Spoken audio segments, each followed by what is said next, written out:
Once upon a time, in a small village by the sea, there lived a young man named Leo. Leo was kind and hard-working, but he had one big problem. He always worried about what others thought of him. Every day he would wake up and ask himself, "Do people like me? Am I good enough? Do they approve of what I do?" This constant need for approval made him very unhappy. Leo's father was a fisherman, a quiet man who spent most of his days on the water. One evening, as they sat by the fire, Leo asked him, "Father,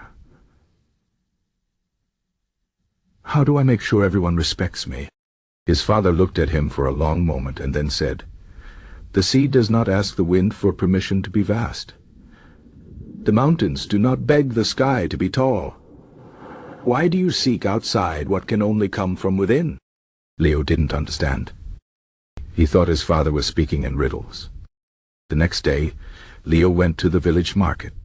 He saw a group of young men laughing and decided to join them.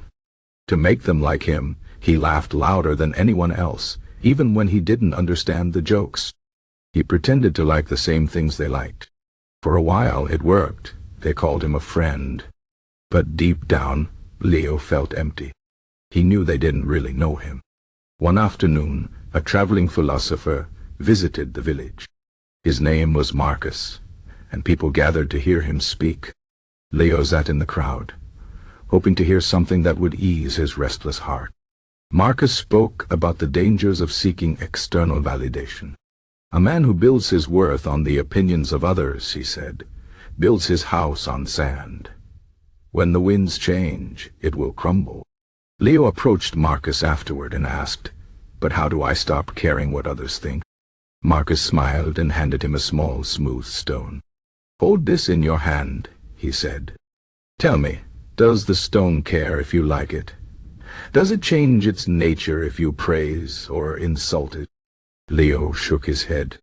"Exactly," Marcus continued. "The stone is content simply being what it is. You must learn to be like the stone, firm in your own being, unshaken by outside voices." That night, Leo sat alone by the shore, turning the stone in his hand.